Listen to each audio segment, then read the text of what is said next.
Бес адам және әрқайсысына сәйкес түрлі түсті бес бас киімдер бар. Ең ұзын және ең қысқа адам көк немесе қызыл бас киімді киюді қалайды, ал қалғандары түсті алғымайды. Осы бес бас киімді бес адамға барлығы неше түрлі әдіспен беруге болады. Енді қараймыз. Бізде бес адам берілген, сәйкес әрқайсысына бес түрлі бас киім берілген. Бізге айтылған көк немесе қызыл бас киімдер ең ұзын және ең қысқа адамға ғана сәйкес деген. Біз былай жасайық. Ең ұзыны 1, ең қысқасы сәйкес 5 деп ойлайық. Яғни оқушылар ретпен тұр. Енді қараймыз. Біз егер көк пен қызыл уже тұрақты, яғни бізге олардың иелері бар деп қарасақ, ондай болса біз тек қана 3 бас киімді 3 оқушыға үлестіріп беруіміз керекпіз. Енді 3 нәрсені үлестіруін 3 факториалмен шығаруға болады. 3 факториал тең 6. Яғни ортадағы 2, 3, 4 нөмірлі оқушыларға жасыл, сары және қара бас киімдерді 6 түрлі әдіспен үлестіруге болады. Енді қараңыздар, алайда бір нәрсе бар. Бізде екі жағдай бар. Ең ұзын көк киеді да, ең қысқасы қызыл киеді. Бұл жағдай бізде 6 жағдай бар. Себебі қалған 3 бас киімді 3 оқушы 6 түрлі әдіспен кие алады. Дәл осының керісіншесі, яғни ең ұзыны қызыл, ең қысқасы көк бас киім кию мүмкін. Ол жағдайда да бізде 6 жағдай бар. Демек, есептің шығарылуы 2 көбейтілген 3 факториал, немесе 2 көбейтілген 6. Демек, осы 5 бас киімді 5 адамға барлығы 12 әдіспен бөліп беруге болады. Теңге сарайы ай сайын әртүрлі монеталар шығарады. Бірінші айда салмағы 15 грамм болатын монета, екінші айда сәйкес 20, 25 және соңғы 4-ші айда 30 грамм шығарған. Енді теңге сарайының 3 жылда шығарған монеталардың жалпы салмағын анықтаңыз делінген. Енді былай жасаймыз. Байқайтын, бізде шығарылып жатқан монеталардың заңдылығы әр келесі монета 5 граммға ауыр. Яғни ең бірінші айда 15 грамм, келесі 20, одан кейін 25, одан кейінгісіне 5 қосамыз 30 грамм. Демек, бұл жерде бізде арифметикалық прогрессияны құрайды монеталардың салмақтары. Яғни бізде А1 тең 15, А2 тең 20 деп жалғастыра береді. Енді бізге А3 жыл болғандықтан, әр жылда 12 ай болғандықтан, А36-ға дейінгі сандардың мүшелеріне қосындысын тауып шығу керек бізге. Енді біз былай жасаймыз. Sn формула бойынша 2A1 қосылған n-1 д бөлінген 2 формуласын табуға болады. Көбейтілген n болады. Енді біз былай қараймыз. Берілген арифметикалық тізбектің мүшелері 15-тен басылады. Демек, А1 бізде 15-ті береді. Д бізге 5-ті береді, себебі әрбір келесі монета 5 граммға артық. Және де n бізге 36-ны береді, себебі барлығы бізде 36 мүше бар. Демек, бізге табу керек S36. S36 тең 2 көбейтілген А1 бізге 30-ті береді. Қосылған n-1 бізде 35, Д бізде 5-ті дедік жаңағыны. Бөлінген 2 көбейтілген 36. Келесі 2 мен 36-ны қысқартамыз, 18 қалады. Демек, S36 тең 30 қосылған 35-ті 5-ке өтеміз. И шыққан мәнді 18-ге өтеміз. Бұның мәні тең 3690. Демек, теңге сарайының 3 жылда шығарған барлық монеталарының қосындысы, салмақтарының қосындысы 3690 грамм екен. Сандар сәулесінен А нүктесі белгіленді. Кейін А нүктесі мен 0-дің қақ ортасынан В нүктесі, В мен қақ ортасы С, С мен қақ ортасынан Д нүктесі және өсіп жалғаса берді. Егер нүктелердің саны шексіз болса, барлық нүктелердің координаталарының қосындысын табыңыз делінген. Бұл жерде А-ның мәні 8 деген. Енді қарайық.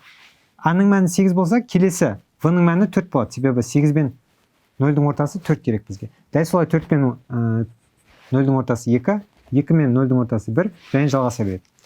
Яғни біз егер қатар түрінде жазсақ, бірінші мүшесі 2, екінші мүшесі 4, үшінші мүшесі 2 және жалғаса беретін бізде геометриялық прогрессия пайда болады. Және де осы геометриялық прогрессияның еселігі 2-ден 1-ге тең. Бұл бізде шексіз кемел геометриялық прогрессия деп атауға болады. Енді бізге сұрап атқаны осы берілген барлық координаталардың қосындысы. Енді қараймыз. Шексіз геометриялық прогрессияның қосындысы бізде береді. Бірінші мүшесін бөлеміз 1 азайтылған еселікке. Демек, бірінші мүшесі бізге белгілі 8-ге тең. Бөлеміз 1 азайтылған еселігіміз 2-ден 1-ге тең. Демек, тең болады. 8 бөлінген 1-ден 2-ден 1 азайтсақ 2-ден 1, ал 8-ді жартыға бөлсек 16 болады. Демек, берілген барлық нүктелердің қосындысы, яғни 8, 4, 2, 1 жарты деген сияқты. Барлығын қосып шықсақ, 16-ға тең болады екен. Рекуррент түрде берілген тізбектерді табыңыз. Яғни тізбектер санын табыңыз. Енді қараңыздар, бізге барлығы 1, 2, 3, 4, 5, 6, 7 түрлі тізбектер берілген. Барлығын біртіндеп талдап шығайық. Бірден мына тізбекке қарайық, яғни бізде 9 мүшесі бар, сандар тізбегі берілген. Бұл тізбекті біз графикалық тізбек деп айтамыз. Яғни графикалық түрде берілген тізбек. Демек, бұл біздің рекуррент түрге сәйкес келмейді. Келесі, төменгі 4 мүшеміз, яғни AN плюс 1, AN, AN және AN деген. Осы 4 тізбек бізде жалпы мүшесі арқылы табылатын аналитикалық тізбектер деп аталады. Себебі бұны әрқайсысын табу үшін, жалпы мүшесін табу үшін. А, мысалы, айталық, n-нің орнына 8 қоятын болсақ, A9 тең, яғни n-нің орнына 8 қойдым, 8 қосылған 7 тең 15. Дәл солай барлық мүшесін, кез келген мүшесін табуға болады. Алайда алғашқы екеуі бізде рекуррент түрде берілген деп аталады. Рекуррент түрде берілген деген сөз басқа мүшесі арқылы табу. Мысалы, AN плюс 1 тең AN плюс 7. Мысалы, біз былай жасайықшы. 8-ші мүшені тауып көрейік. 8-ші мүшені табу үшін n-нің орнына 7 қоямыз. 7 плюс 1 бізге 8 береді, тең. Екіншісінде A7 қосылған 7. Яғни біз кез келген мүшесін жалпы мүшесі табамаймыз. Біз қалай тек қана басқа мүшесімен тәуелділігін ғана табамыз. Яғни A8-ді табу үшін біз оған дейінгі мүшесіне A7-ге 7 қосу керек деген сияқты. Дәл солай екінші тізбек. Демек, рекуррент түрде берілген барлығы бізде 2 тізбек бар. Келесі есеп. Бізде қандай да бір пиге қатысты өрнек берілген, теңдеу берілген. Яғни бір бөлінген пи өрнегінің мәні осы өрнекке тең. Енді мұндағы е, яғни формуладағы е, төмендегі мына өрнекке тең. Яғни ұзын бір өрнек бар, е осының мәніне тең. Енді бізге сұрақ, егер алғашқы екі қосылғыш осындай болса, онда а-ның мәнін табыңыз делінген. Енді қараймыз. Бұл жерде формулаға байланысты білу немесе формуланы білмеу маңызды емес. Бізде алғашқы екі, бірінші және екінші қосылғыш беріліп тұр. Мынау және мынау. Екеуін теңестіру арқылы біз а-ның мәнін таба аламыз. Яғни, біз былай жасаймыз. К-ның орнына 0 қойып көрейікші. К-ның орнына 0 қойсақ, а көбейтілген к бізде 0 факториал болады.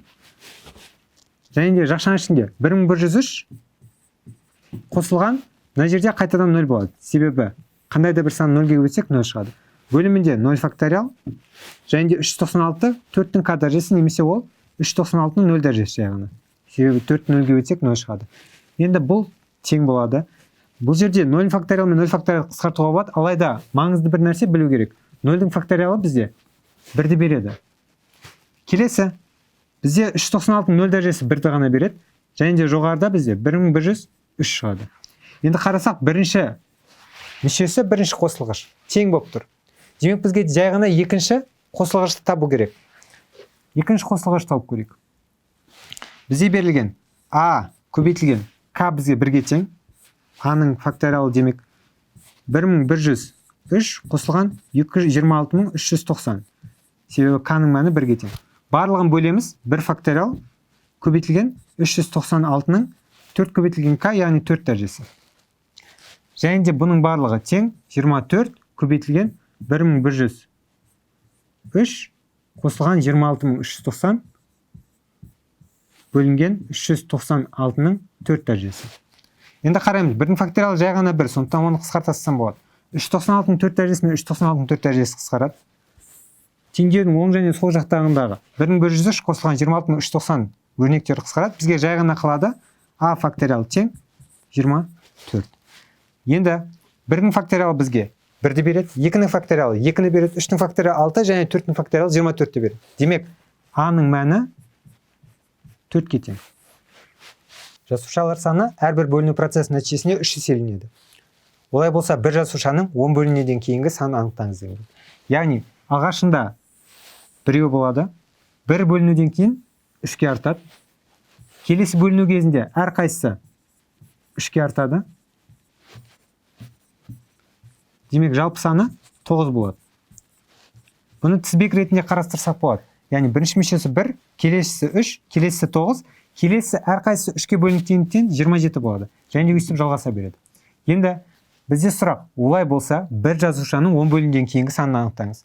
Бұл жерде негіз геометр прогрессия формуласы ретінде шығарсаңыздар да болады, немесе былай шығарсаңыздар да болады. Бірінші бөліну нәтижесінде 3-тің 1 дәрежесі, яғни 3-ке 1 ақ рет көбейді. Екінші келесі бөліну нәтижесінде екінші процесс 3-тің 2-ші дәрежесі. Келесі 3-тің 3 дәрежесі 3-ші бөліну кезінде, демек 10-шы бөлінуден кейінгі саны нүкте 3-тің 10 дәрежесі. Демек бір жасуша 10 бөлімнен кейін 3-тің 10 дәрежесінде сан болады. Дизайнер төменде берілген суреттерден өз жобасы үшін 3 кейіпкер таңдау керек. Яғни бізге барлығы 7 түрлі кейіпкер берілген. Осы 7 кейіпкердің 3-еуін өзінің жобасы үшін таңдайды. Енді сұрақ, ол барлығы неше әдіспен осы 3 кейіпкер таңдай алады? Енді қараймыз. Бізде 7 түрлі кейіпкер бар. Дизайнер бірінші таңдаған кезде осы 7-еуін біреуін таңдайды. Яғни 7-еуін біреуін таңдайды. Көбейтеміз. Айталық, дизайнер бірінші қызыл киімдегі қызды алды дейік. Келесі таңдаған кезде ол қалған 6 элементтің біреуін таңдайды, яғни 6. Айталық, ол сары шалбардағы жігіт таңдады. Келесі 7 көбейтілген 6.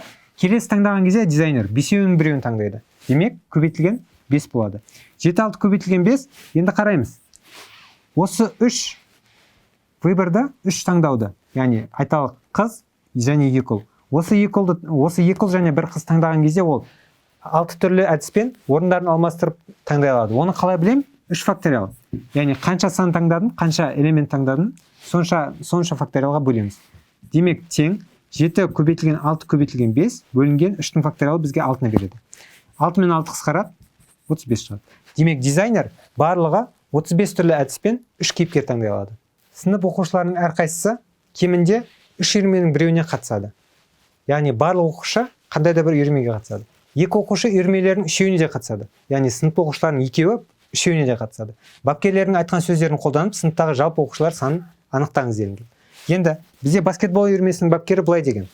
Маған баскетбол үйірмесіне 19 оқушы келеді. Осы оқушылардың 6-ы теннис үйірмесіне де қатысады. Келесі, футбол үйірмесінің бапкері былай деген. Маған футбол үйірмесіне 23 оқушы келеді. Осы оқушылардың 8-і баскетбол үйірмесіне де қатысады. Және де соңғысы теннис үйірмесінің бапкері былай деген. Маған теннис үйірмесіне 18 оқушы келеді. Осы оқушылардың 5-еуі футбол үйірмесіне де қатысады. Енді біз Вен диаграммасын құрастырамыз. Вен диаграммасында бізде 3 түрлі элемент болады. Олар баскетбол, футбол және теннис. Енді қараймыз, бізге есептің басында былай деген. 2 оқушы футболға да, баскетболға да және тенниске де қатысады. Демек, 2-ні мен осы жерге жазамын. Келесі, баскетболға қараймыз. Баскетбол бапкері былай деген. Маған баскетбол үйірмесіне 19 оқушы келеді. Демек, баскетбол үйірмесіне 19 оқушы келеді. Осы оқушылардың 6-ы теннис үйірмесіне қатысады дейді. Енді қараңыз. Барлық 19 оқушының 6-ы, яғни теннис үйірмесіне де қатысады. Демек, 6 оқушы теннис үйірмесіне де, баскетбол үйірмесіне де қатысады. Демек, осы екеуінің қиылысуы 6-ны беру керек. 6 беру үшін бос жерге мен 4 деп жазамын. Келесі, футбол үйірмесінің бапкерін тыңдайық. Маған футбол үйірмесіне 23 оқушы қатысады дейді. Яғни футбол үйірмесіне 23 оқушы келеді. Осы оқушылардың 8-і баскетбол үйірмесіне қатысады дейді. Енді қараймыз.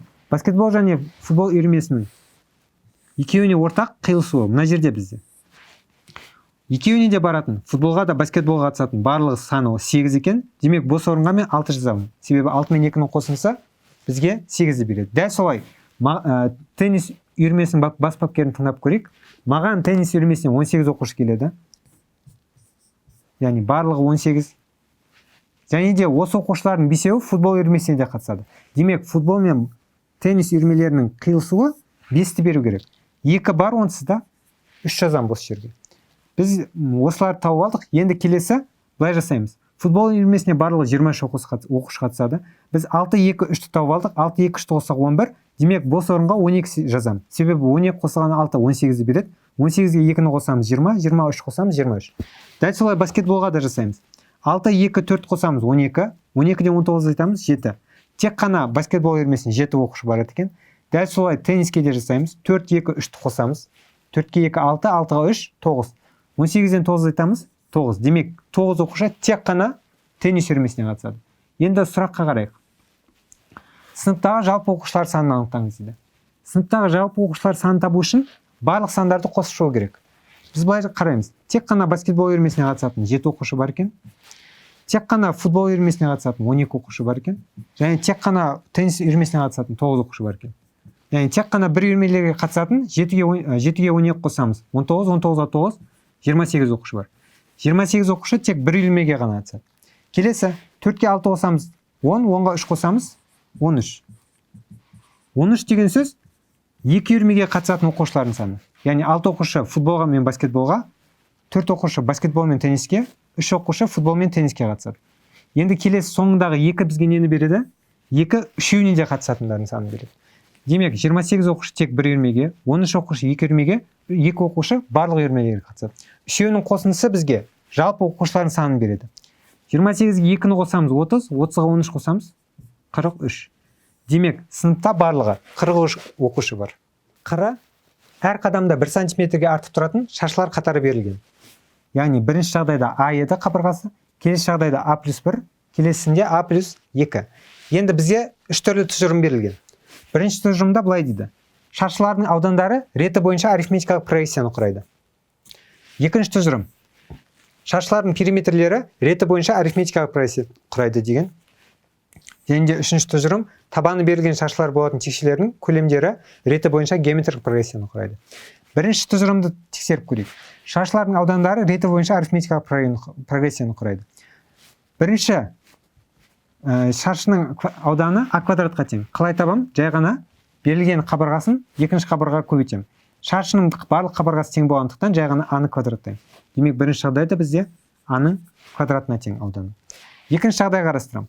Екіншісі А+1 болса, оның квадратын табу үшін жай ғана А+1-ді квадраттайм, ал қысқаша көбейту формуласы бойынша А квадрат қосылған 2А+1 болады. Дәл солай үшіншісіне квадраттасақ А квадрат плюс 4А+4. Енді қараймыз. Әр жағдайда әр түрлі сандар қосылып тұр. Біріншісінде бізде 2А+1 қосылды. Екіншісінде бізде 2А+3 қосылды. Яғни А квадратқа 2А+1 қосамыз. Ортадағы шашының ауданы пайда болады. Ортадағы шашының ауданына 2А+3 қосамыз, үшінші аудан пайда болады. А квадрат қосылған 4А+4. Демек, бұл арифметикалық прогрессияны құрмайды. Келесі екінші тұжырым. Шашылардың периметрлері реті бойынша арифметикалық прогрессияны құрайды. Шашының қабырғасы әрқайсысы не болғандықтан, А болғандықтан, периметрін табу үшін жай ғана 4-ке өтем. Демек, бірінші жағдайда бізде 4А болады. Себебі әр қабырғасы А-ға тең. Келесі екінші жағдайда біз А+1-ді 4-ке өтем, менде шығады 4А+4. Үшінші жағдайда тоже 4-ке өтем, 4А қосылған 8. Байқасақ, әр жағдайда 4 қосылып тұр.